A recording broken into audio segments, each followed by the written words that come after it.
Coming up on the Inside Indiana Business Television podcast, a plan to bring 2 new hotels to downtown Indianapolis sparks debate. CEDIA takes the wraps off its new Fishers headquarters. A $21 million campaign looks to boost people with disabilities. An eyewear company looks to the greater good. IU East embraces virtual reality. We talk to the new president of the Indiana Fever. And our panel of insiders takes a look at the week's top stories. Welcome to the Inside Indiana Business Television podcast. I'm Andy Ober. A bill moving through the Indiana legislature would expand the Indiana Convention Center and add 1,400 hotel rooms in downtown Indianapolis. However, not everyone's on board. Some hotel leaders say the market can't absorb that many new rooms. White Lodging Regional Vice President Dave Sibley and Visit Indy Senior Vice President Chris Gall spoke with Inside Indiana Business host Gary Dick to present both sides.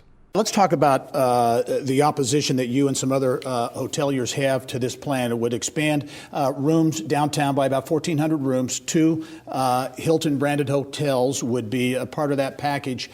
Why are you opposed to the plan as it stands? Well, Gary, we're concerned about the number of rooms that are going to be added into the market and also the infrastructure that goes along with those room nights. If you recall, in 2000 of the expansion, the 615-room Marriott, plus they added 100,000 square feet of meeting space at the center, and we also added 45,000 at the hotel. In 2011, they added the 1,005-room JW. They added 105,000 square feet of meeting space, and also there was 317,000 square feet by the convention center.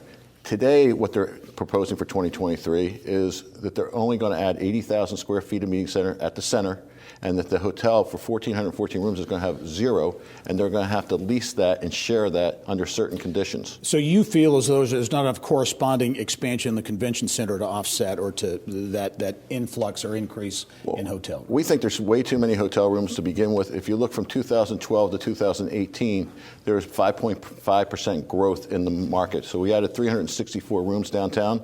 We're now talking in the next 6 years of adding 2,741 rooms, or about the size of 3 JWs. We don't think that's something that we can do in that short period of time. One of the hotels would be a newly branded, a new brand for Hilton, the CEDIA, which is a luxury, a higher level brand that is targeted toward meeting planners and others. Chris Gall from Visit Indy, we asked him about the need for more hotel rooms downtown, and this is what he had to say.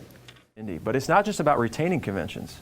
That wouldn't be a smart business move. It's about growing convention business. Our research shows, and HVS has validated, that we will move from being able to bid to host 75% of the top 250 conventions in the nation to 82% of those being offered in the United States. So it opens up our portfolio. We can open our stance and say, hey, let's restart those discussions on those who have bid to pass on hosting conventions in Indianapolis and those we didn't have room and space for previously. So Dave, Visit Indy will say it's about not only keeping but attracting new, and says that HVS, which conducted the study, said this hotel, the hotels open in 2023, would be back to normal occupancy downtown in just 3 years. One is I don't believe that. I've read the HVS report.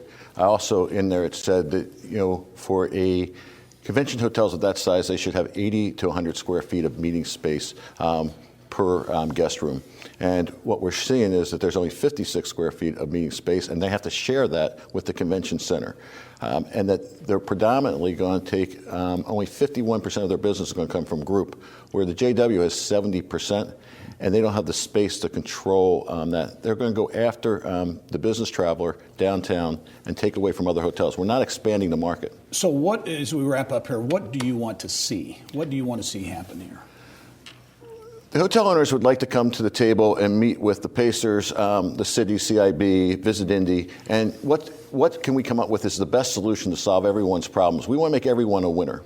All right, Senate Bill 7 at the Indiana State House up for more discussion, I believe, in the week ahead. The Pacers and Bankers Life Fieldhouse involved in that process as well. Dave Sibley from White Lodging has a number of hotels, including the JW downtown. Thanks for joining us as always. Thank you. All right. Still to come, Damar Services unveils the Road to Remarkable, and a medical mission nonprofit looks to help the less fortunate see. But first, Fishers-based CEDIA has recently moved into its new $14 million global headquarters. The company certifies and trains professionals to integrate custom electric and digital technology into homes, ranging from home theater systems to smart lighting. CEO Tabitha O'Connor came in studio with more.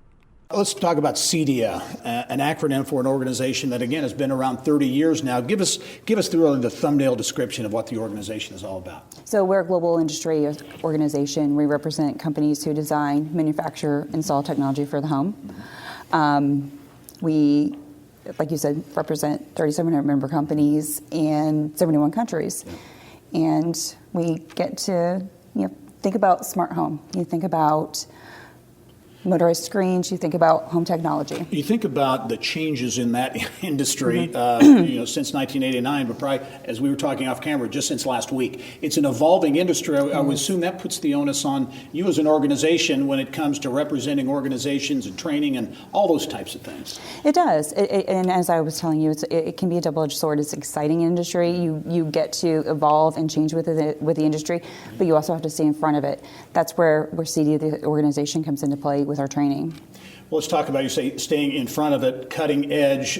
We have some great video of your new headquarters, $14 million global headquarters in Fishers. Talk about some of the features and some of the aspects at this new headquarters. So, state-of-art headquarters. We have got a wonderful world-class experience center, hands-on training area. We have classroom training. We have got the opportunity to do hands-on boot camps in our facility and advanced boot camps as well. Let's talk about that, because you're in the first year, as I understand, of a 3-year strategic plan, and the real focus there is education and workforce and training, right? It is. So we're in year 1 of that 3-year plan. Our emphasis is on education, workforce development, and we are focused on training and really filling a pipeline and need for a skilled workforce. The move to Fishers, you were on, I believe, the northwest side of Indianapolis for a number of years. This new headquarters is in Fishers. Why, in your words, I think you indicated Fishers was the perfect spot for this headquarters? We were looking for a location where they were evolving as much as we were, and we found that in Fishers. You've got great partnerships. You've got a mayor who's focused on advancing a community, and from a technology standpoint, you've got Lunch Fishers, Internet of Things, and Mayor Fadness has been part of our conversation even before making the decision to locate there. Yeah, so a real technology vibe there. Only have about 20 seconds, but in terms of economic impact beyond payroll and all the other things you do, you've got a big global expo that you host each and every year that's coming back to Indianapolis in 2021. How big? That's a big event. It is a very large event. You've got over 20,000 attendees there for the expo side. For the conference side, we'll be doing training, and over 500 exhibitors, launching brand new products. Well, CEDIA has been in Indianapolis and central Indiana for 30 years. Another aspect to the technology momentum going on in our state as well. Tabitha O'Connor, the CEO, thanks for joining us. We'll talk to you soon. Thank you. All right. Later in the podcast, a partnership brings eyewear to developing countries, and IU East grows its virtual reality offerings. But now, over the last 50 years, Damar Services has established itself as a national leader among organizations serving those with developmental and behavioral disabilities. It's now unveiled the Road to Remarkable, a $21 million fundraising campaign aimed at expanding those services. CEO Jim Dalton and campaign chair Tom Zupanzik detailed the effort. Jim, I'll start with you. Many have heard of Damar over the years, 50 years, but give us that thumbnail description of the model and what Damar is all about. Sure. Damar is a large not-for-profit organization that, again, we're on our 52nd year of operation, been privileged to serve the Indiana community for a long time. Most people don't know that we're one of the larger providers in the Midwest. We serve about 1,500 individuals with developmental disabilities and autism every single day, and we do that with about 1,100 staff members. Yeah, wow. Amazing work that goes on there. We talk about this capital campaign, this $21 million campaign. Talk about the need for this, the demand for services that really exist. Yeah, so after 52 years of operation, we find ourselves with kind of unprecedented needs and challenges in our population. And there's some reasons for that. I think most of your viewers have probably heard about the exploding rate of autism that we have. Less than 19 years ago, we were alarmed by the rate of 1 in 200 school-aged children were diagnosed with autism. Today, that number is 1 in 68, and if you're a boy, it's 1 in 42. There's some other phenomena that's happening. Probably your viewers have also known about the explosion of kids entering the child welfare system, abuse and neglect. What they might not know is about 30% of those kids have a developmental disability or autism. That's up from 10% just 5 years ago. Yeah. Tom, talk about the Road to Remarkable, ambitious campaign, $21 million. Already a big chunk has been raised. Where do things stand? Absolutely. And the Road to Remarkable is very appropriate for this. It's powerful. The people that we serve are remarkable. The people that serve those folks are remarkable. And we need more remarkable people to join the effort. So we've raised 14 of the $21 million. We announced that at a Women's Guild function the other night at the Indiana Roof. But all of that money is going into different silos to improve DAMAR services, from adult living to early admission and early detection of the disease. So it's very... Yeah, and it is, and we're seeing some great renderings, if you will, and video on screen now. $8.5 million targeting Damar Village and expansion. That more for the senior population? Yeah, so one of the things that we're faced with that we didn't really realize we were going to be faced with over the years was the population of individuals with developmental disability and autism are really growing older, living longer, whereas we will live almost 2 years longer than our parents did. From one generation of individuals with developmental disabilities and autism to the next, that increase in years is about 6 to 7 years. Wow. So you couple that along with already a low-income housing crisis across our country, and certainly here in Indiana and in Marion County, there are real challenges ahead of us. Yep. Also $3 million in this campaign for autism services. Very interesting campaign, $21 million, the Road to Remarkable. Jim Dalton, the CEO at Damar Services, Tom Zupanzik, who's the campaign chair. Thank you both for being here. Good luck with the campaign. Thank you very much. Thanks for having us. Remember, you can catch Inside Indiana Business Television on stations throughout the state every weekend. Head to InsideIndianaBusiness.com to check listings. Still to come, IU East continues to embrace VR, and we'll talk to the new president of the Indiana Fever. But first, nonprofit Timmy Global Health is partnering with e-commerce eyewear company One Click Ventures. The collaboration involves One Click donating eyewear to the areas that Timmy serves. Timmy Global Health Executive Director Christina Graff and One Click Ventures founder Angie Stockland joined Kylie Valletta in the business of health. Christina, let's start with you. Give us a quick introduction, set the stage for us. What is Timmy Global Health? So Timmy Global Health is an Indianapolis-based nonprofit organization, and we deliver healthcare in hard-to-reach communities in 4 different countries.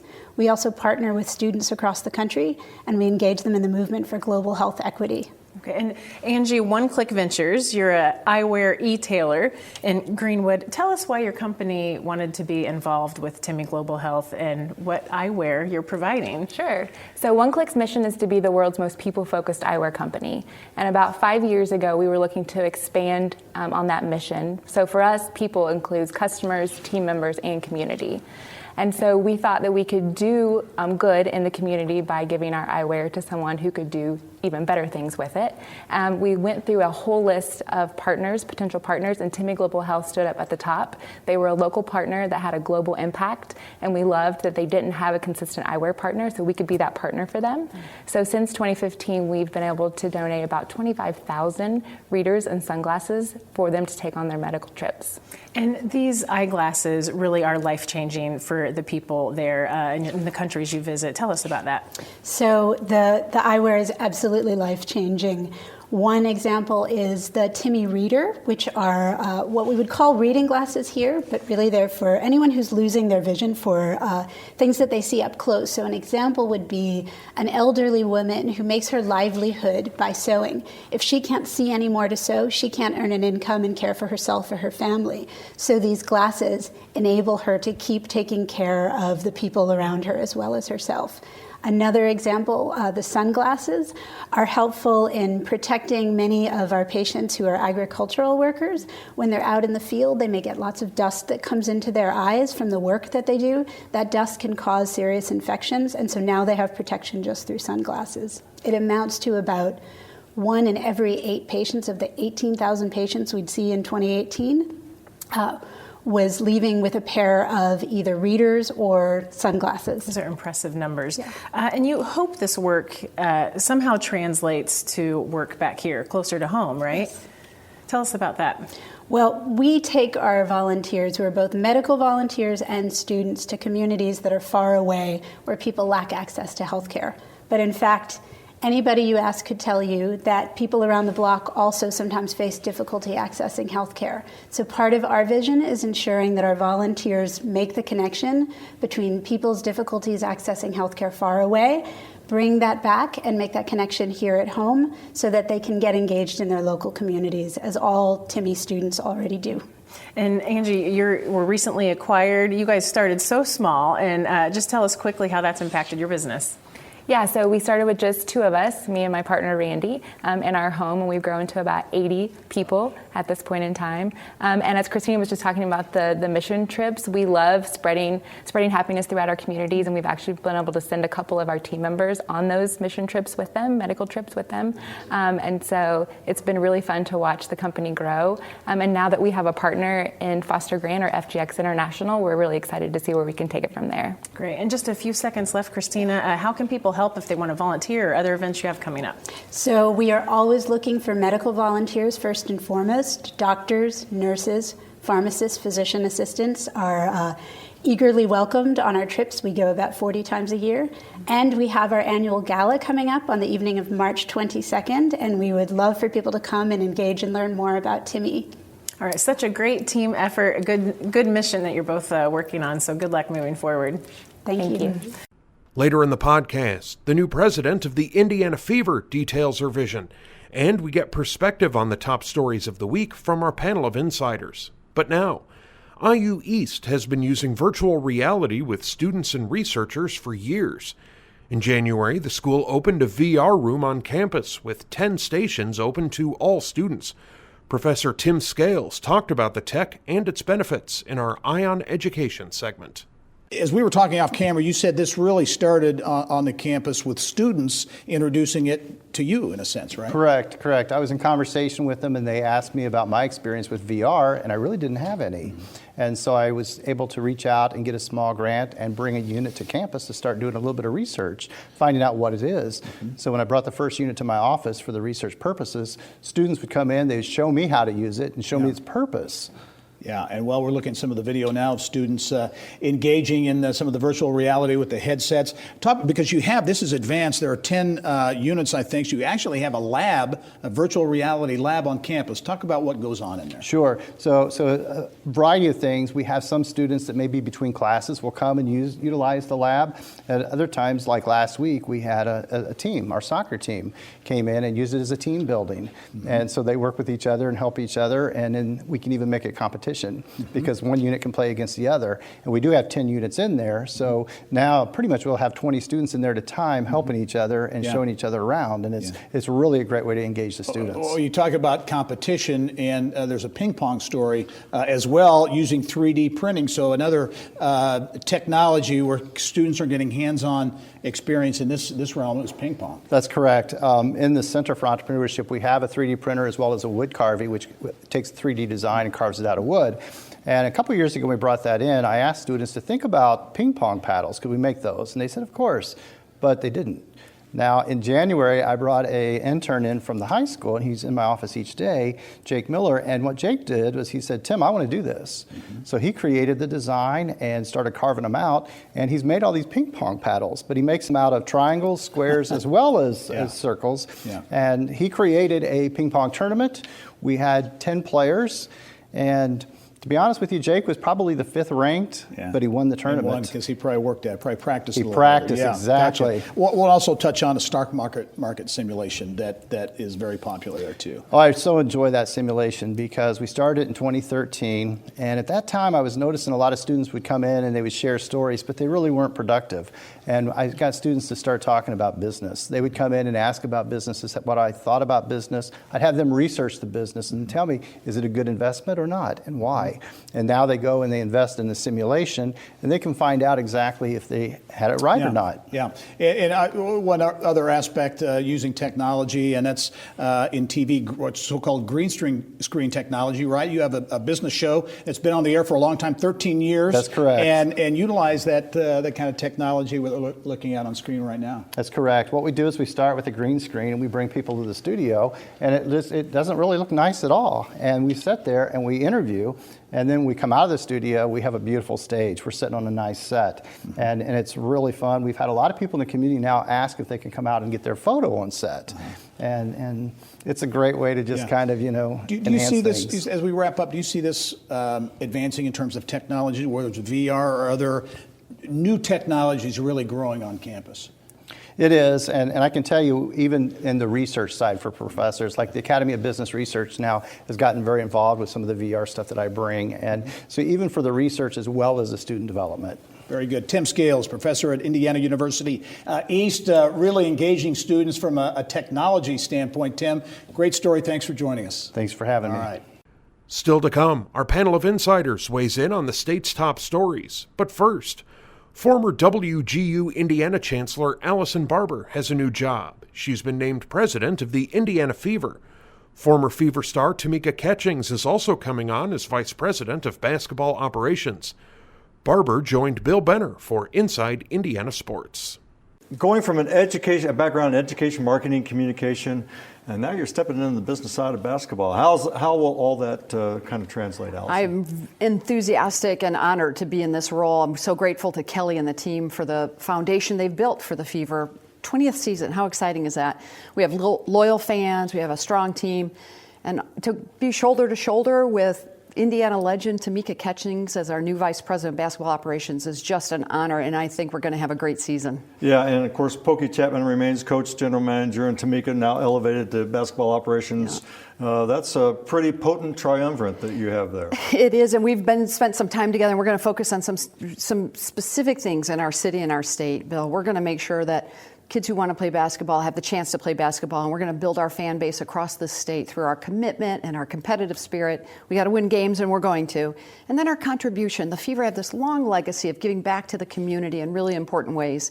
So I think between Coach and Tamika and myself, the three of us are committed to these three things that will take the Fever to the next level. And as the team begins the 20th year, we have a new marketing campaign called All for Love. Talk about that. We look at our players. We designed this campaign with our players in mind. Think of all the things that they sacrifice every day to be terrific athletes, and they do it because they love the game. I love basketball, and I'm a Hoosier, so but I do love it. But I look at their commitment and their love for this game and what they sacrifice, so they do it because they love the game. And so we're launching a campaign and asking leaders all across the state to say, what do you sacrifice for the love of your craft? And we want you to tweet it and post it around All for Love. And that's our new campaign because our athletes sacrifice a lot for this game. What personally attracted you to this new world for you, Allison? Bill, when you're in leadership, you look for opportunities where you can make an impact. Boy, I've been so fortunate to be at WGU Indiana for the last 8 years where we've tried to help people change their lives through education. It's an impact that I really believe in.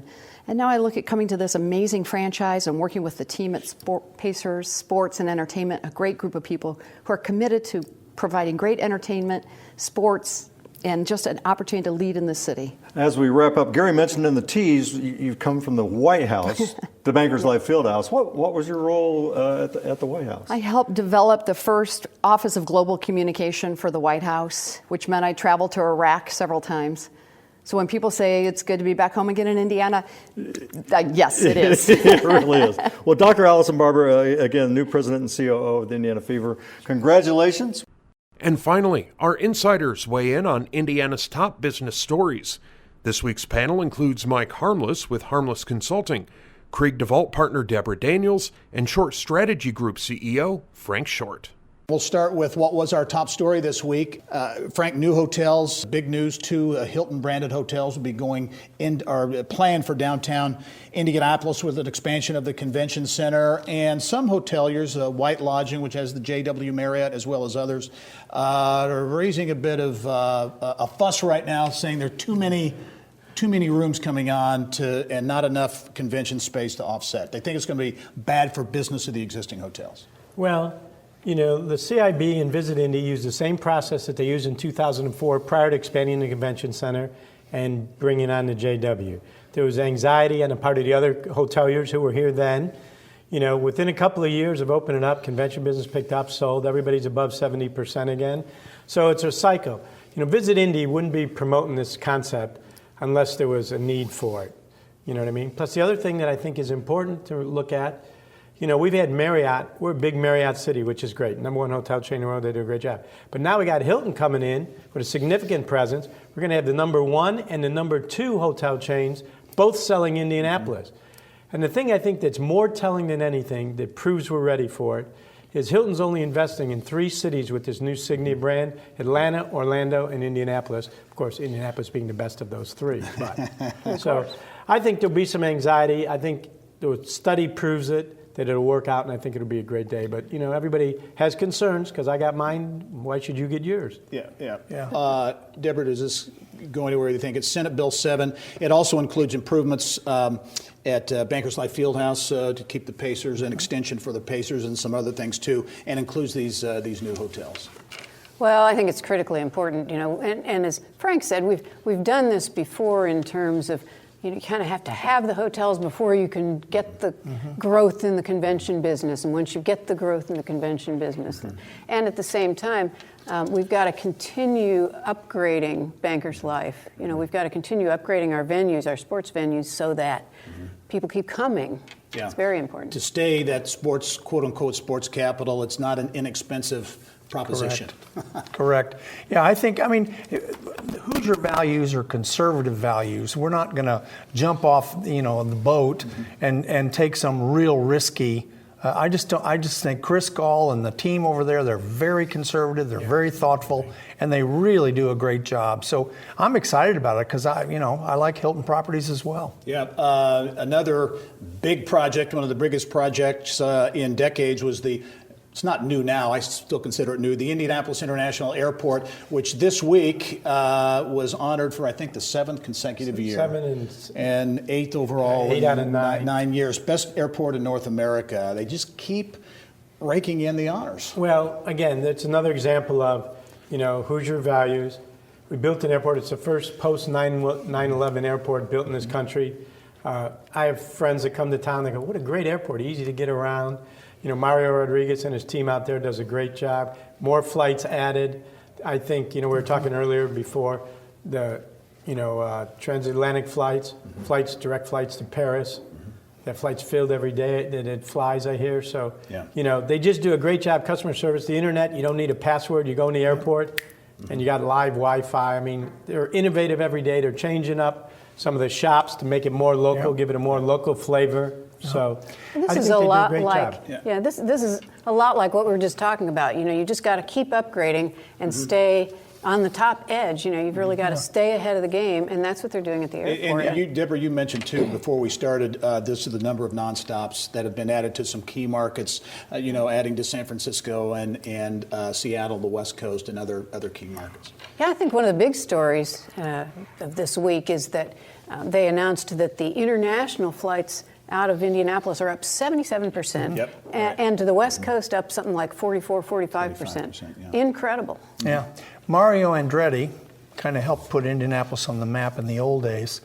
And now Mario Rodriguez has taken the reins. There you go. Well said. Hair's not as good, but there you go. Right, Not as good. That's right. Toyota and Vincennes, a partnership, Mike. Workforce development so important. Yeah. Toyota in the in Princeton, southwest part of the state, announced a program to get high school equivalency to at least 200 students. They want to grow that more. So, another example of how it's about more than the 4-year degrees. It's Absolutely. Absolutely. I mean, this is a very important partnership between Toyota and their Workforce One, and then having Vincennes involved.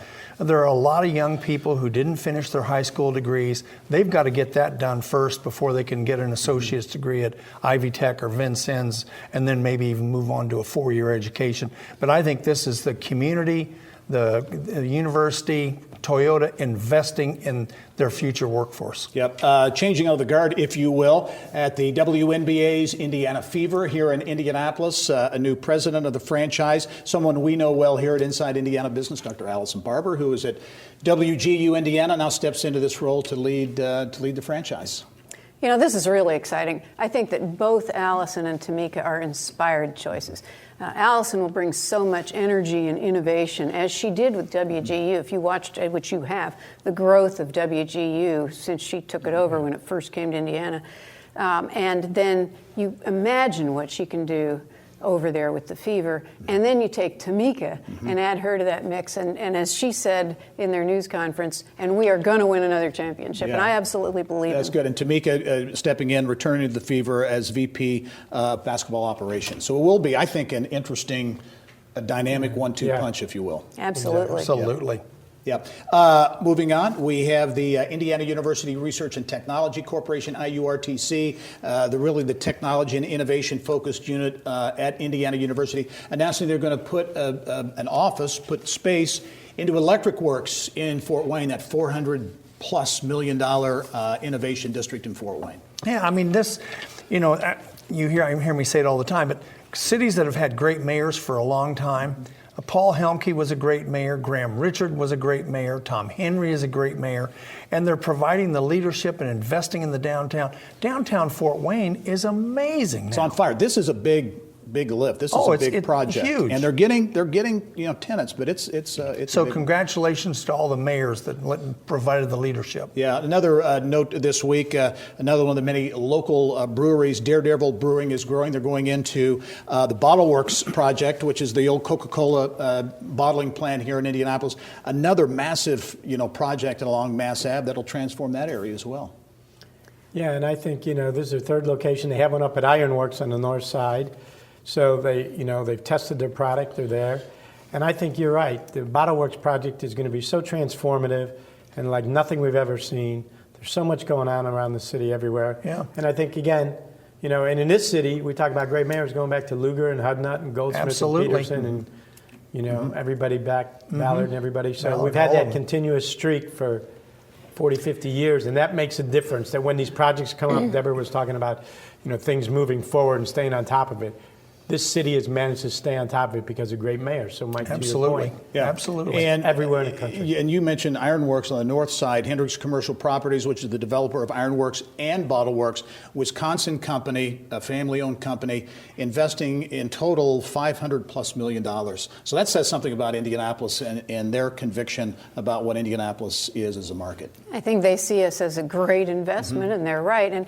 And particularly Bottle Works, that area really needs this development, and I think this is going to help jumpstart. Yep. Final one, we always like to end on sports. Jim Delaney announced he's going to be stepping down, not retiring, but stepping down as commissioner of the Big Ten Conference next year, I believe. He has been really a transformative leader with the Big Ten Network and so many other things, and things that have benefited Indianapolis as well. Right. I think, he's been a big supporter of Indianapolis, hence the tournaments here quite often, both the men's and the women's, other activities. I think, though, you're right, probably the most transformative thing he did was the Big Ten Network. They just renegotiated, and now as every other conference renegotiates theirs, because the Big Ten was the first network in the country, as everybody else negotiates theirs, the price is going up. People thought they'd never want to watch sports 24 hours a day. I guess Delaney proved them wrong. Once again, very, very true.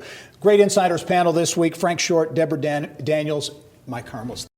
That wraps up this week's Inside Indiana Business Television podcast.